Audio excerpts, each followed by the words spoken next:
Hello friends, जय भारत, जय Hindustan. I am Mayank Rajesh and you are watching Info and Study. Friends, in this video we are going to talk about Tripitak. What is Tripitak all about? Tripitak, which is oldest text of Buddhism. तो यहां पर हम आज बात करने वाले हैं दोस्तों त्रिपिटक के बारे में।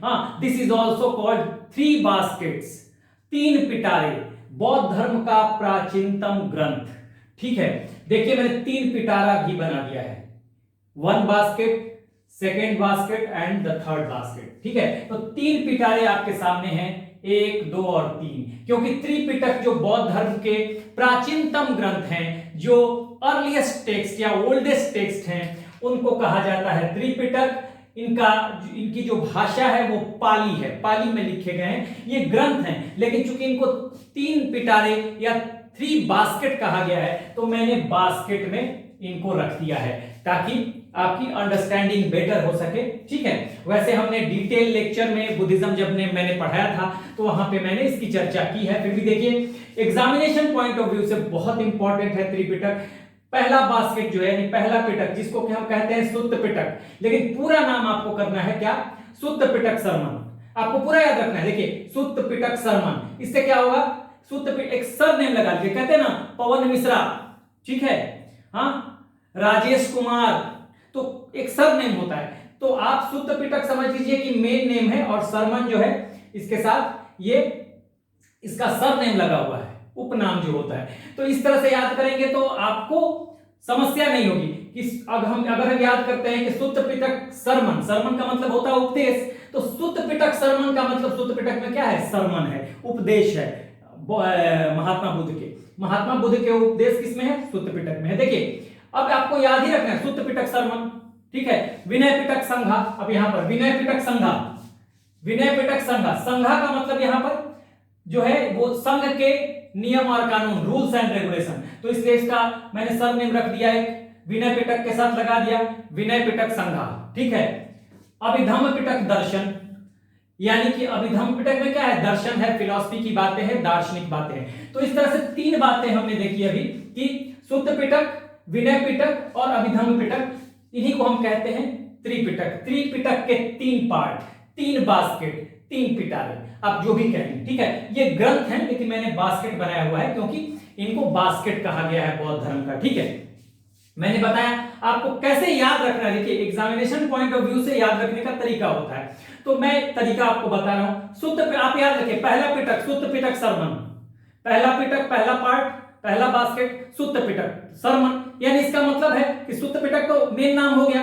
और सरमन जो है उसका उपनाम, उसके उपनाम में क्या छुपा हुआ है? यानी सुत्त पिटक में क्या है? उपदेश है, सरमन है, किसका?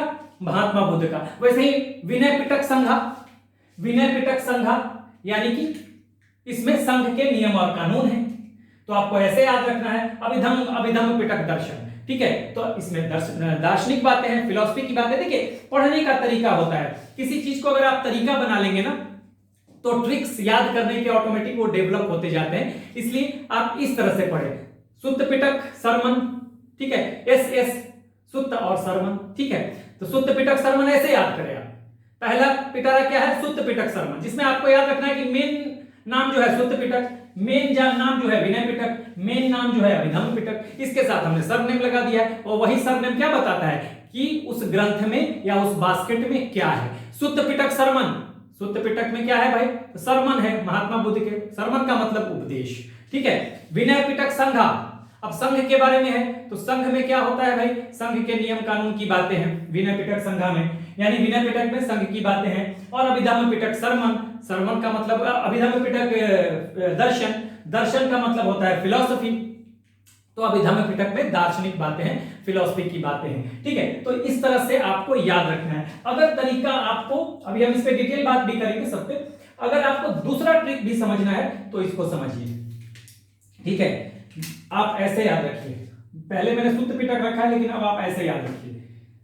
एक दूसरा ट्रिक भी मैं बता देता हूं, VSA वसा, और वसा का मतलब क्या? वसा के सामने आप लिख दीजिए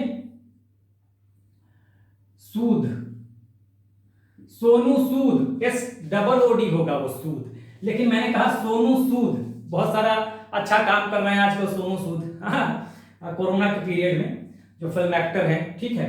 तो सूद, वसा और सूद। अब देखिए विनय पिटक और एस से शर्मा, शुद्ध पिटक यहां उपदेश और अभिधम्म पिटक दर्शन, ठीक है। इससे भी आपको याद हो जाएगा। वी से विनय पिटक, विनय पिटक में क्या है? संघ, देखिए संघ, संघ के नियम और कानून। शुद्ध पिटक, शुद्ध पिटक में उपदेश है, यू से उपदेश समझ लीजिए। और अभिधम्म पिटक में डी से दर्शन यानी कि फिलॉसफी। देखिए हो गया। तो एक तो आप ये ट्रिक याद रख सकते हैं, ठीक है। ट्रिक तो कई हैं लेकिन इसको जानिए। एक तो आप ऐसे याद रख सकते हैं, इनको क्या है इनमें, एक सीधा आप याद रखें, शुद्ध पिटक दर्शन, विनय पिटक संघा और अभिधम्म पिटक दर्शन, पूरा का पूरा याद रखें, आपको बिल्कुल याद रहेगा, कहीं कंफ्यूजन नहीं होता। एक ट्रिक ये मैंने बता दिया, सीधा मैंने लिखा हुआ है, दूसरा ये बता दिया। तो इस तरह से हो गया। अब देखिए समझते हैं इसको। देखिए ये सबसे प्राचीनतम ग्रंथ है किसका? बुद्धिज्म का, बौद्ध धर्म का। अगर आ जाए कहीं एग्जाम में कि सबसे प्राचीनतम ग्रंथ कौन सा है भाई, तो पहला चीज आप लिखे बताएंगे कि सबसे प्राचीनतम ग्रंथ बौद्ध धर्म का है त्रिपिटक, ठीक है। और त्रिपिटक में भी आपको शुद्ध पिटक सबसे प्राचीनतम है, ठीक है। ये देखिए, और किस लैंग्वेज में है? तो पाली भाषा। क्या है? पाली। ये एग्जाम में आ सकता है, ठीक है, पाली याद रखिएगा। अब देखिए है क्या कि मैंने आपको डिटेल लेक्चर में बताया है कि इन तीनों ग्रंथों की रचना कहां हुई थी? जो बौद्ध संगीतियां हुई थी या जो बुद्धिस्ट काउंसिल हुई थी वहां पे हुआ था, वहां पे इनकी रचना हुई थी। तो देखिए यहां पे मैंने लिखा हुआ है first BC, here BC stands for Buddhist council. First BC Buddhist council, third BC यहां भी तीसरे बुद्धिस्ट काउंसिल में, यानी यहां का मतलब है पहले बुद्धिस्ट काउंसिल में, यानी प्रथम बौद्ध संगीति में, ये भी प्रथम बौद्ध संगीति में, और ये तीसरे बौद्ध संगीति में, हाँ तृतीय बौद्ध संगीति में, ठीक है। अब देखिए यहां पे क्या समझना है, इसकी रचना किसने की? आनंद ने, महात्मा बुद्ध के प्रिय शिष्यों में से आनंद और दूसरे उपाली। पहले बुद्धिस्ट काउंसिल में, हाँ पहला बुद्धिस्ट काउंसिल कहां हुआ था? पहला बुद्धिस्ट काउंसिल हुआ था राजगिरी में। उसका भी ट्रिक बताऊंगा, मैं बता चुका हूं पहले भी डिटेल लेक्चर में, लेकिन यहां भी बता दूंगा, लेकिन पहले समझ लीजिए। राजगिरी में पहला बुद्धिस्ट काउंसिल होता है और वहीं पे शुद्ध पिटक और विनय पिटक की रचना की जाती है। शुद्ध पिटक पहले बुद्धिस्ट काउंसिल में शुद्ध पिटक की भी और विनय पिटक की भी रचना होती है।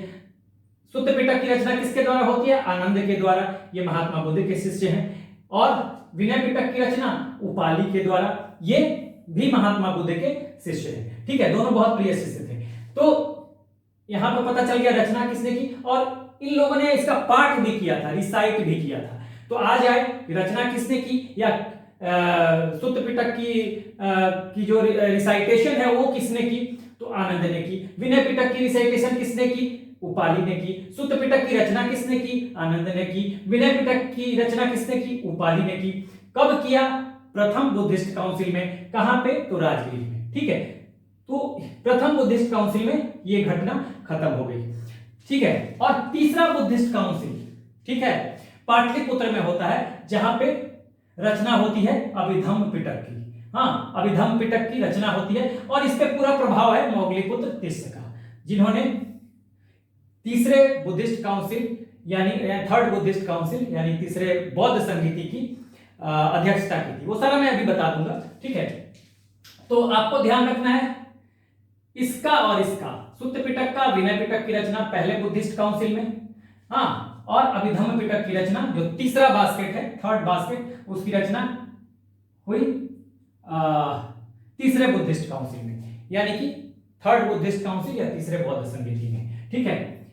इसकी रचना आनंद ने, इसकी रचना उपाली ने की, और यहां पर अभिधम्म पिटक पे प्रभाव रहा मोगलीपुत्र तिस्स का, ठीक है। तो ये महत्वपूर्ण बातें यहां पर होगी। लैंग्वेज जो है वो पाली है। प्राचीनतम ग्रंथ बौद्ध धर्म का तो त्रिपिटक, थ्री बास्केट, तीन पिटारे, जो भी कहें आप, ठीक है।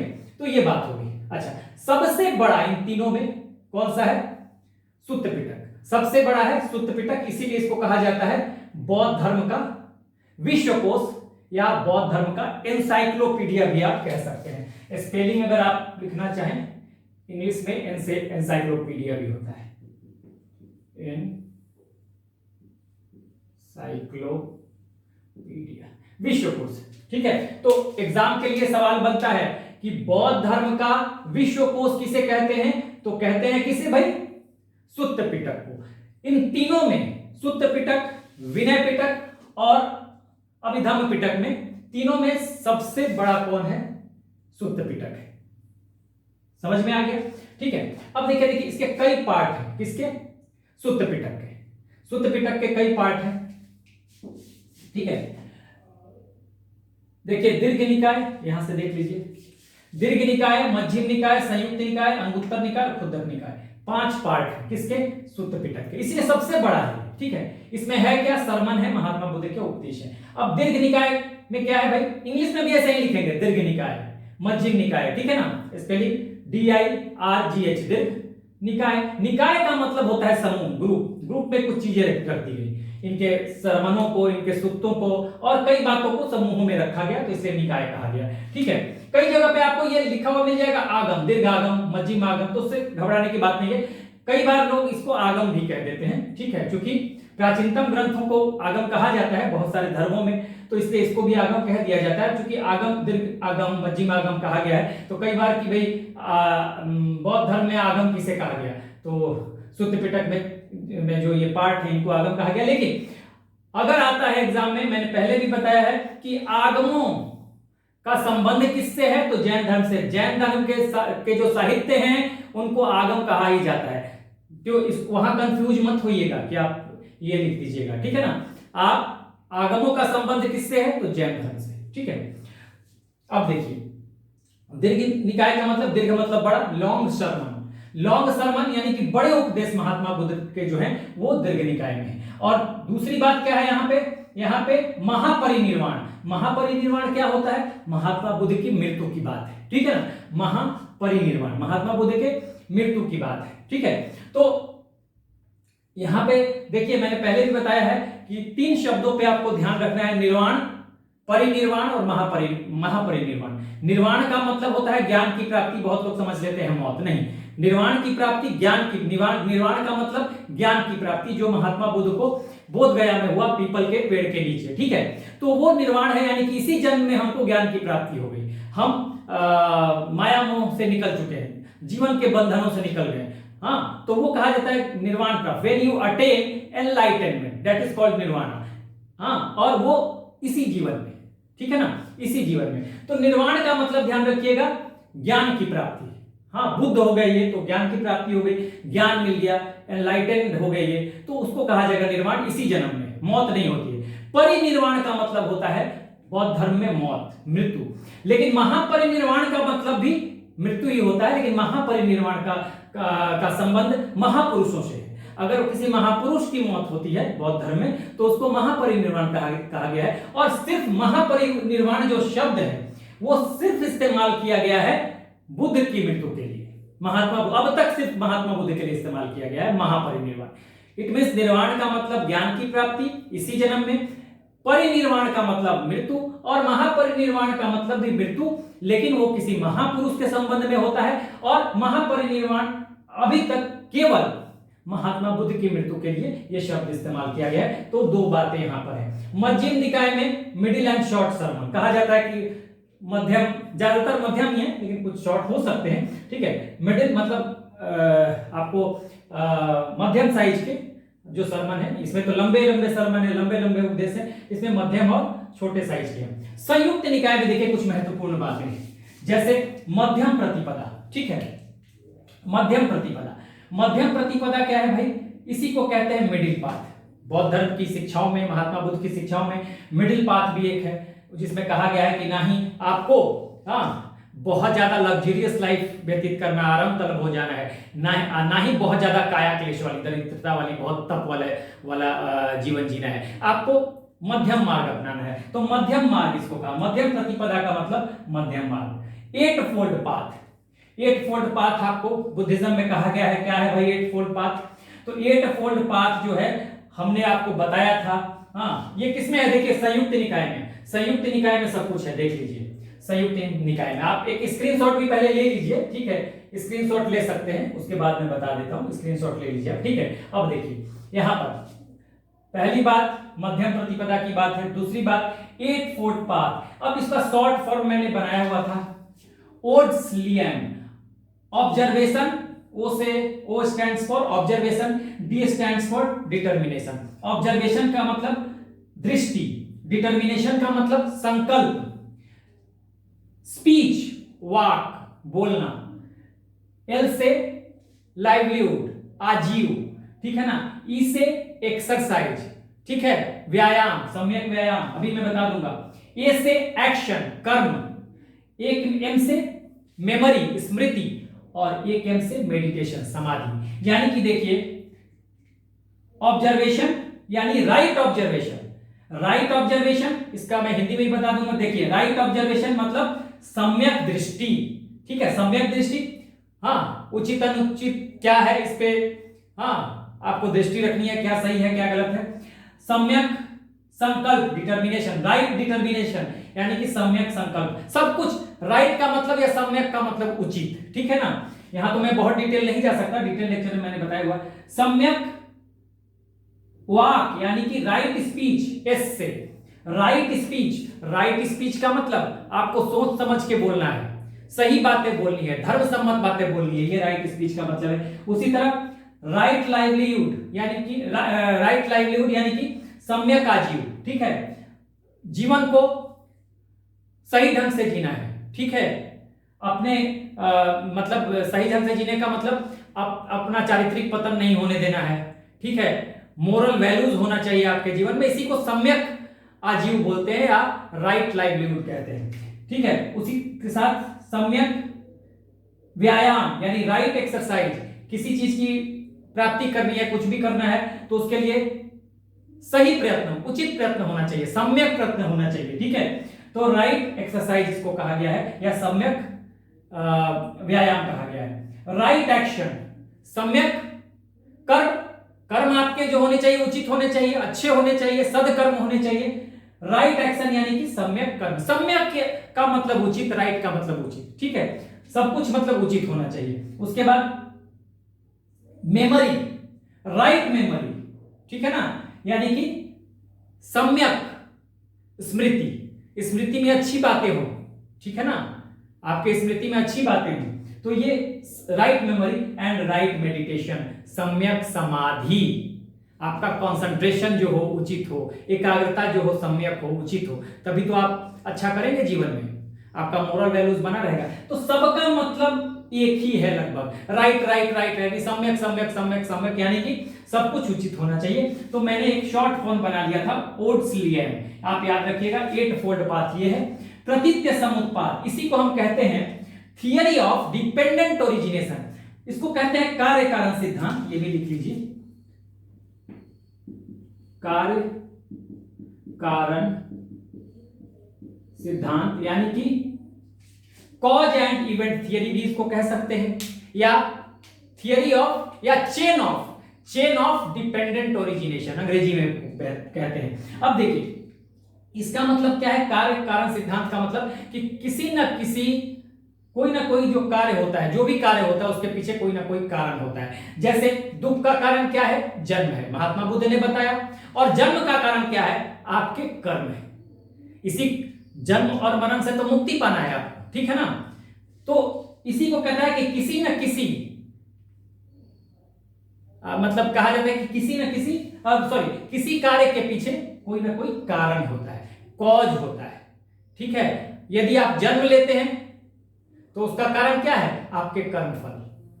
यदि आपको दुख है उसका कारण क्या है, जन्म, इसी जन्म से मुक्ति पा जाना है, ठीक है ना। तो ये प्रतीत्य समुत्पाद बताता है, मैं पहले बता चुका हूं। इसी तरह धर्म चक्र प्रवर्तन की चर्चा है कहां पे, संयुक्त निकाय में। धर्म चक्र प्रवर्तन महात्मा बुद्ध ने जो पहला उपदेश दिया था सारनाथ में, उसी को कहा जाता है फर्स्ट सरमन। धर्म चक्र प्रवर्तन का मतलब फर्स्ट सरमन, महात्मा बुद्ध का प्रथम उपदेश, फर्स्ट सरमन। प्रथम उपदेश, ठीक है, ये ध्यान रखिएगा, फर्स्ट सरमन। और फिर फोर नोबल ट्रूथ, यानी कि 4 आर्य सत्य की भी यहां पे चर्चा की गई है। ये 4 आर्य सत्य क्या है? देखिए, महात्मा बुद्ध ने क्या कहा था कि there are sufferings in life, ठीक है, दुनिया में दुख है, जीवन में दुख है, पहला आर्य सत्य। दूसरा आर्य सत्य, अगर दुख है तो दुख का कारण भी है, ठीक है, there are reasons behind these sufferings, पहला आर्य सत्य दुख है, दूसरा आर्य सत्य दुख के कारण है। अब तीसरा आर्य सत्य क्या कहता है? पहला है दुख है, दूसरा आर्य सत्य दुख के कारण है, तीसरा कहते हैं महात्मा बुद्ध कि अगर दुख है तो उस दुख का निवारण भी है। यानी पहला आर्य सत्य दुख है, there are sufferings in life, second आर्य सत्य there are reasons behind suffering, third आर्य सत्य but you can get rid of this sufferings, ठीक है, one can get rid of this sufferings, इन दुखों से छुटकारा पाया जा सकता है। ये 3 आर्य सत्य हो गए। तो चौथा आर्य सत्य क्या है? चौथा आर्य सत्य है कि आपको दुखों से छुटकारा मिल सकता है कब? जब आप अष्टांगिक मार्ग यानी 8 फोल्ड पाथ को फॉलो करेंगे। 8 फोल्ड पाथ को कहते हैं हिंदी में अष्टांगिक मार्ग, और 4 नोबल ट्रूथ को कहते हैं 4 आर्य सत्य। तो इस तरह से 4 आर्य सत्य की बात की महात्मा बुद्ध ने। दुख है पहला, दूसरा दुख का कारण है, तीसरा दुख का निवारण है, ठीक है, और चौथा, ठीक है, चौथा क्या है कि दुख का निवारण कैसे होगा? तो चौथे में है कि जब आप अष्टांगिक मार्ग को यानी आप 8 फोल्ड पाथ को फॉलो करेंगे तो आपको दुखों से छुटकारा मिल सकता है। तो ये 4 नोबल ट्रूथ था जिसका संबंध 8 फोल्ड पाथ से भी है, 8 फोल्ड पाथ से भी है, अष्टांगिक मार्ग से भी है। तो आप देखिए संयुक्त निकाय में कुछ महत्वपूर्ण बातें हो गई।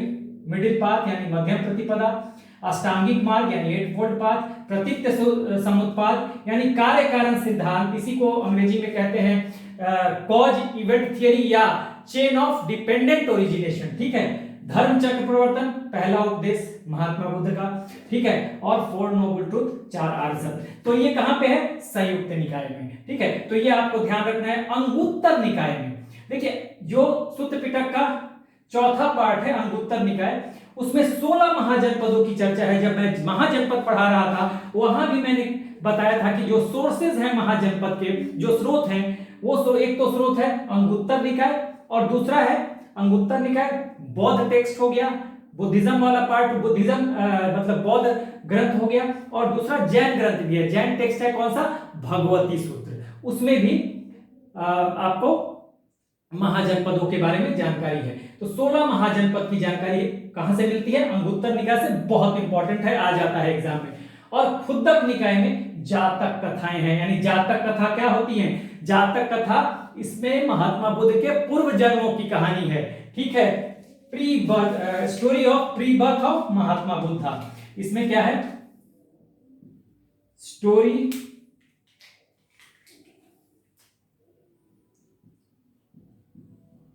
Of pre birth of Mahatma Buddha, ठीक है ना, महात्मा बुद्ध के पूर्व जन्मों की कहानी है। तो इस तरह से आपने देखा कि यहां पर देखिए कितनी इंपॉर्टेंट बातें हैं सुत्त पिटक में, और 5 पार्ट जो सुत्त पिटक का है उसमें सबसे बड़ा, देखिए ये भी आप नोट कीजिएगा, एक तो 3 जो त्रिपिटक है, जो 3 पिटारे हैं, जो 3 बास्केट हैं, उसमें सबसे बड़ा लार्जेस्ट तो ये है, तभी इसको बौद्ध धर्म का विश्वकोश या एनसाइक्लोपीडिया भी कहा जाता है। तो ये तो सबसे महत्वपूर्ण है कि लार्जेस्ट है, ठीक है, ठीक है, सबसे बड़ा है। उसके बाद इसमें सबसे बड़ा, इनके जो पार्ट हैं इसमें सबसे बड़ा कौन सा है भाई? देखिए ये इसमें सबसे बड़ा है दीर्घ निकाय। दीर्घ निकाय सबसे बड़ा है। और स्मॉलेस्ट कौन सा है? हाँ, स्मॉलेस्ट इसमें है खुद्दक निकाय, ये स्मॉलेस्ट है।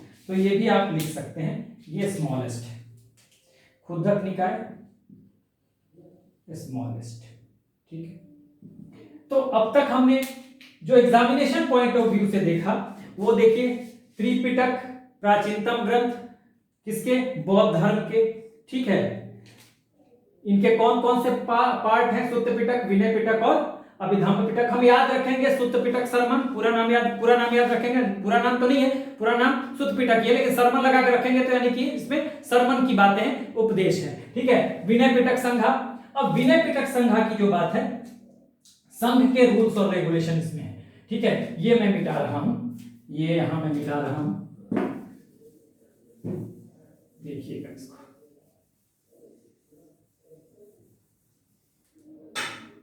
देखिएगा, इसमें संघ के रूल्स और रेगुलेशन है, रूल्स एंड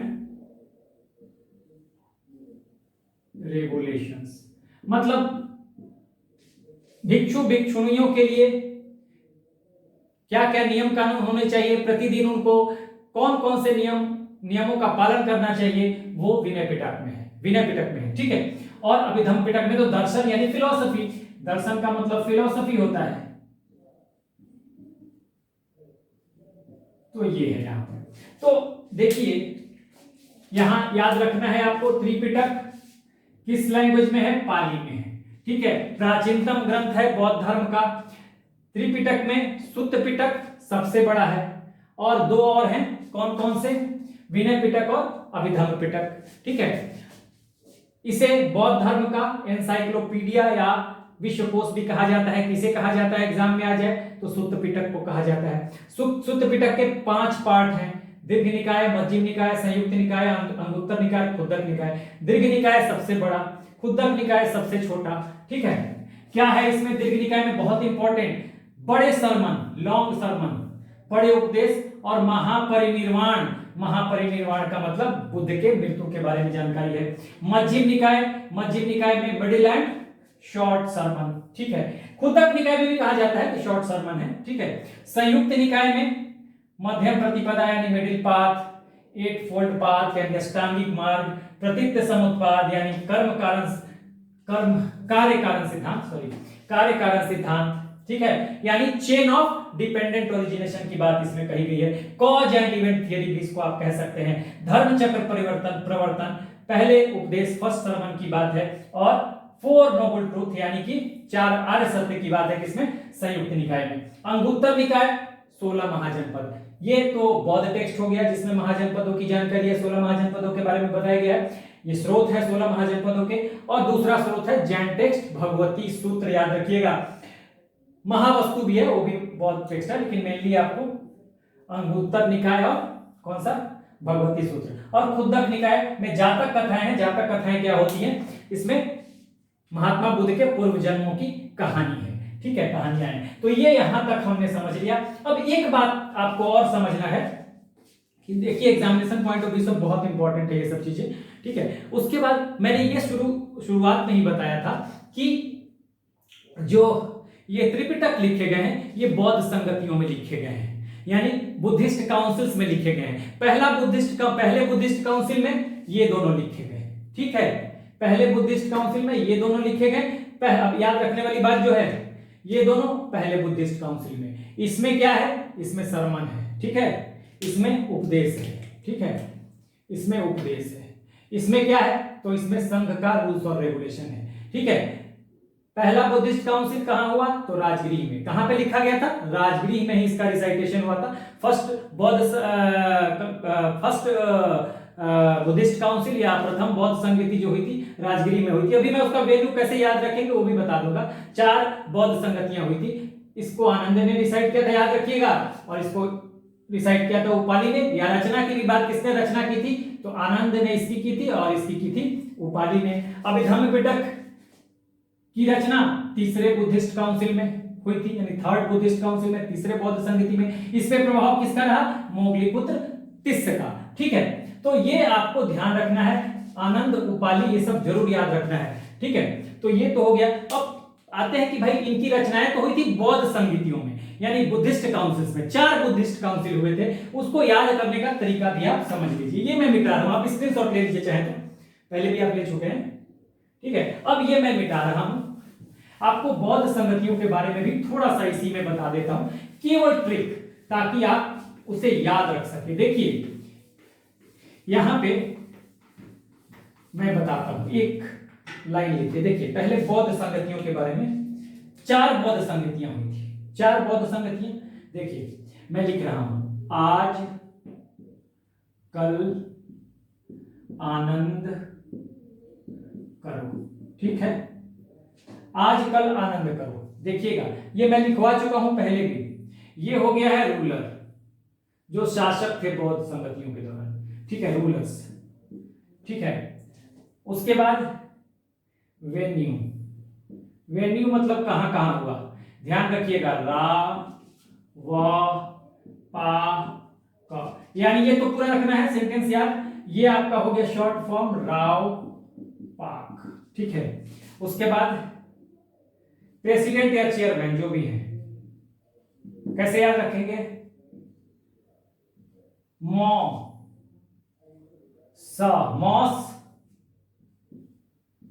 मोग वा, पूरा वर्ड आप बनाएंगे, मॉस मोग वा। अब देखिए कैसे बनेगा। पहला बुद्धिस्ट काउंसिल आजाद शत्रु के समय में होता है। ये आजाद शत्रु कहां पे हुआ था, राजगृह में, ध्यान रखिएगा। पहले मैं बता चुका हूं इसलिए मैं लिख नहीं रहा हूं। आज का मतलब आजाद शत्रु, आजाद शत्रु के समय में हुआ। वेन्यू क्या था, यानी कि किस जगह पे हुआ था, राजगृह में। उस समय किसने ए लिखिए, मास मोगवा, सॉरी, ठीक है। और उसकी अध्यक्षता किसने की थी, महाकश्यप ने। देखिएगा प्रथम बुद्धिस्ट काउंसिल आजाद शत्रु के समय कहां हुआ था, राजगीर या राजगृह में। महाकश्यप ने इसकी अध्यक्षता की थी, ठीक है। और प्रथम बुद्धिस्ट काउंसिल में ही इन दोनों की रचना हुई थी, ठीक है, ध्यान रखिए। उसके बाद दूसरा देखिए, फर्स्ट, सेकेंड, थर्ड, फोर्थ, ठीक है। कल काला शोक, ध्यान रखिएगा, काला शोक नोट कर लीजिए। काला शोक शासक कौन है दूसरे के समय, काला शोक, ये भी आपको शिशुनाग डायनेस्टी का शासक है। कहां पे हुआ वेन्यू, वैशाली, व से वैशाली, व से वैशाली। और एस किसने अध्यक्षता की, एस से सर्वकामीर, सर्वकामीर, याद रखिए सर्वकामीर, ठीक है। उसके बाद आनंद, यहां थर्ड बुद्धिस्ट काउंसिल, शासक कौन है, आनंद से बनेगा अशोक, ठीक है ना, अशोक, मौर्य साम्राज्य के तीसरे शासक अशोक, आनंद। कहां पे हुआ, पाटलिपुत्र, किसने अध्यक्ष, वेन्यू क्या है, पाटलिपुत्र। प्रेसिडेंट कौन था, चेयरमैन कौन था, मौग लिखा, यानी मोगलीपुत्र तिष्य, यही मोगलीपुत्र तिष्य, ठीक है ना, मोगलीपुत्र तिष्य, इसने अध्यक्षता की थी। और एक और है,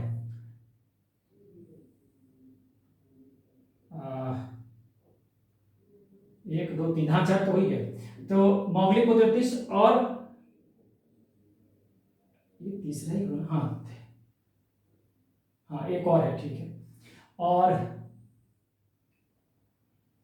चौथे में मास मोगवा, ये प्रेसिडेंट है। चौथे बुद्धिस्ट काउंसिल के प्रेसिडेंट कौन थे, चौथे बुद्धिस्ट काउंसिल के प्रेसिडेंट थे वसुमित्र, ठीक है ना। देखिए 1 2 3 4 बुद्धिस्ट काउंसिल। पहले में शासक आजाद शत्रु, दूसरे में शासक काला शोक, तीसरे में शासक अशोक, और चौथे में शासक कुषाण वंश के कनिष्क। पहला कहां हुआ, राजगृह में, दूसरा कहां हुआ, वैशाली में, तीसरा कहां हुआ, पाटलिपुत्र में, और चौथा कुंडलवन कश्मीर में। देखिए कुंडलवन कश्मीर, ठीक है, तो याद रखिएगा कुंडलवन कश्मीर में हुआ। किसने किसने अध्यक्षता की, तो महाकश्यप, सर्वकामीर, एस से सर्वकामीर, मौग से मोगलीपुत्र तिष्य, और चौथे में वसुमित्र, वसुमित्र ने अध्यक्षता की, ठीक है। और इसमें वाइस प्रेसिडेंट भी थे, बताया हुआ है मैंने, ठीक है, अशोक घोष। तो वसुमित्र ने अध्यक्षता की इसकी। तो इस तरह से आपको देखिए जो बुद्धिस्ट काउंसिल हुए, जो बौद्ध संगतियां हुई, उसके समय के रूलर, वेन्यू और प्रेसिडेंट। देखिए आज से आजाद शत्रु फिर से याद कीजिए, मैं बोल देता हूं। आजाद शत्रु मैं लिख भी देता हूं, देखिए इससे आपको ध्यान रहेगा। ये हो गया, ऐसा कर देता हूं, देखिए थोड़ा स्पेस बनाकर कर देता हूं ताकि देखिए आपको याद रहे इससे। देखिए ये हो गए अशोक, ऐसे अजात शत्रु, सॉरी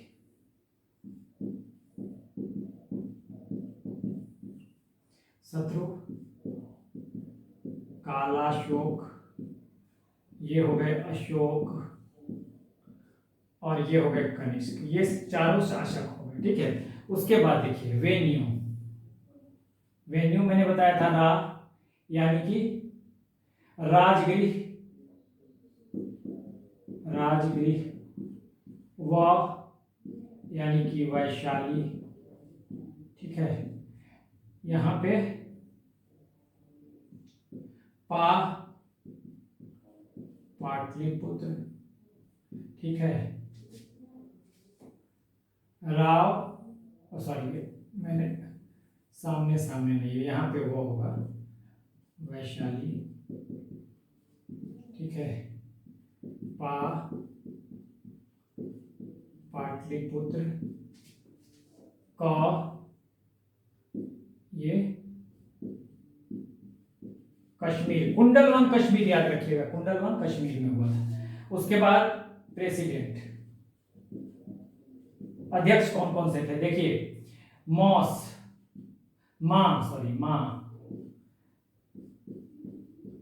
महाकश्यप, ठीक है।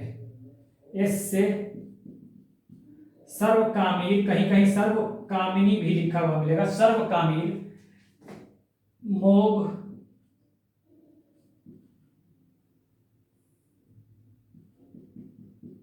मोगलीपुत्र,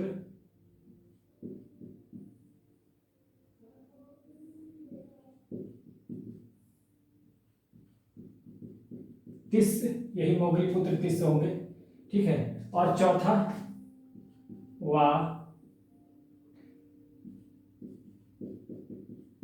वसुमित्र।